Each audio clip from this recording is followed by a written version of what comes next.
ഈ വീടിൻ്റെ ഉടമസ്ഥൻ ഒരു പാവം വ്യക്തിയാണ്, ജോർജ്.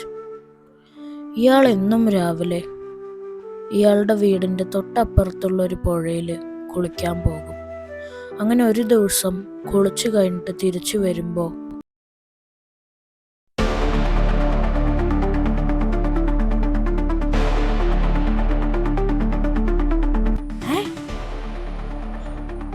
ഇതെന്തത്?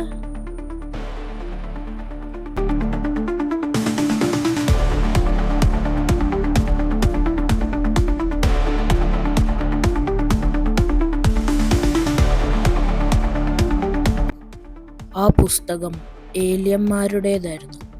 അവരുടെ ഏറ്റവും വലിയ രഹസ്യങ്ങളും അവരുടെ ഭാഷയുടെ ഇംഗ്ലീഷ് ട്രാൻസ്ലേഷനുമായിരുന്നു ആ പുസ്തകത്തിലുണ്ടായിരുന്നത്.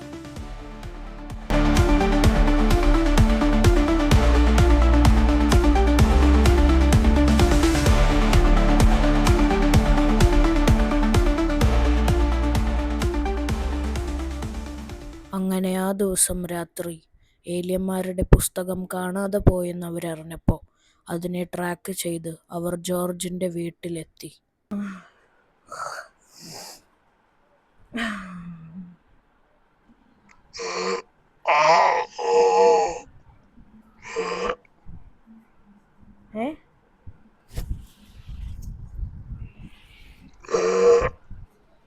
എന്താ ശബ്ദം?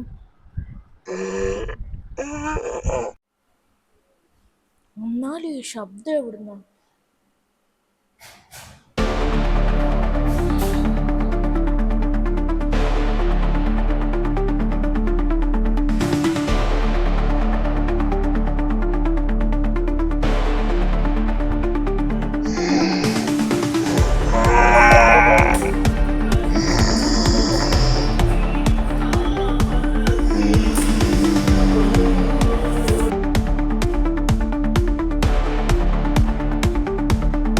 ആരാ നീ?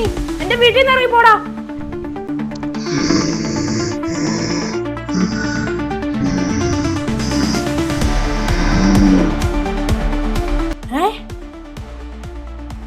ഇതിനത് എവിടെയാ പോയെ?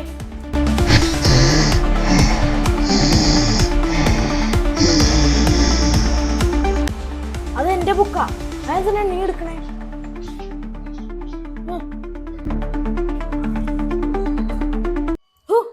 പോയാ? ഈ ബുക്കിനൊക്കെ ഇത്രയും വിലയുണ്ടായിരുന്നോ?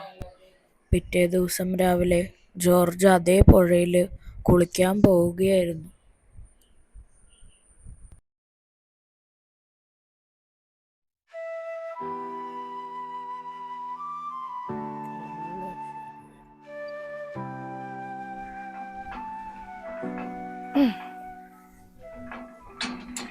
ഈ ലോക്ക് തുറന്നിട്ട് ഇത് തുറക്കണില്ലല്ലോ ദൈവമേ. തൽക്കാലം മതില് ചാടി പോവാം.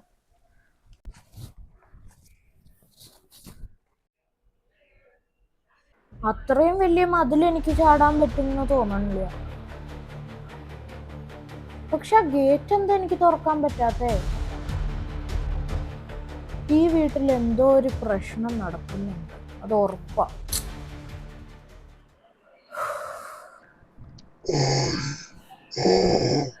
ഇതാ ശബ്ദല്ലേ? ഞാൻ ചോദിച്ചിട്ടും നീ എനിക്ക് ആ ബുക്ക് തിരികെ നൽകിയില്ലാലേ. അത് കാരണം ഞാൻ ഈ വീടൊരു ട്രാപ്പാക്കി.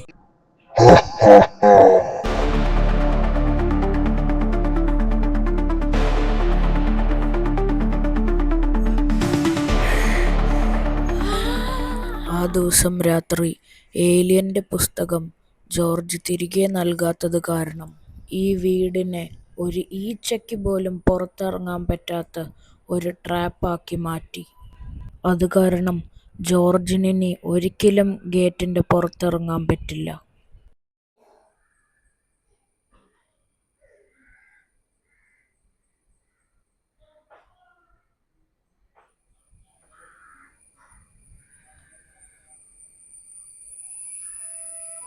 രണ്ടര വർഷം ഈ വീട്ടിൽ ഒറ്റയ്ക്ക് കഴിഞ്ഞു, പുറത്തിറങ്ങാൻ പറ്റാണ്ട്. അന്ന് ആ ഏലിയന് ബുക്ക് തിരിച്ചു കൊടുത്താൽ മതിയായിരുന്നു. ഇനി അതൊന്നും പറഞ്ഞിട്ട് കാര്യമില്ലല്ലോ. എല്ലാം കഴിഞ്ഞു.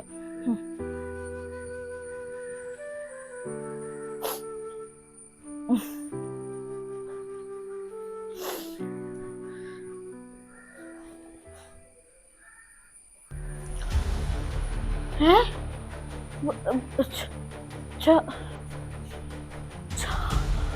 ചാവി.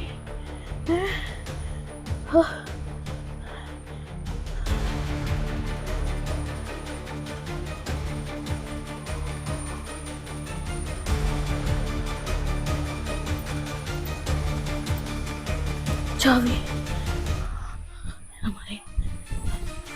ഗേറ്റിന്റെ ചാവി അവന് കിട്ടിയപ്പോൾ ഈ വീട്ടിൽ വേറെ ആരെങ്കിലും വന്ന് പെട്ടാൽ എങ്ങനെയാണ് ഈ വീടിൽ നിന്ന് രക്ഷപ്പെട്ടു പോകേണ്ടതെന്നുള്ള എല്ലാ വഴികളും അവനൊരു ബുക്കിൽ എഴുതി വെച്ചു.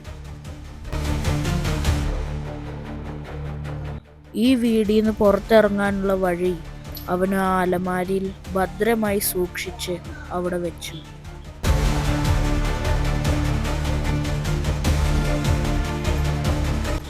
എന്നിട്ട് ഏതോ ഒരു കാട്ടിക്കൂടെ എങ്ങോട്ടോ അവൻ ഓടി രക്ഷപ്പെട്ടു.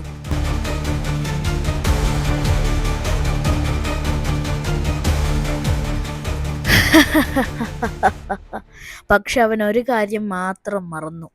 ഈ ട്രാപ്പ് ഇല്ലാണ്ടാക്കണമെങ്കിൽ അവൻ ആ പുസ്തകം ഏലിയന്മാർക്ക് തിരിച്ച് ഏൽപ്പിക്കണമായിരുന്നു.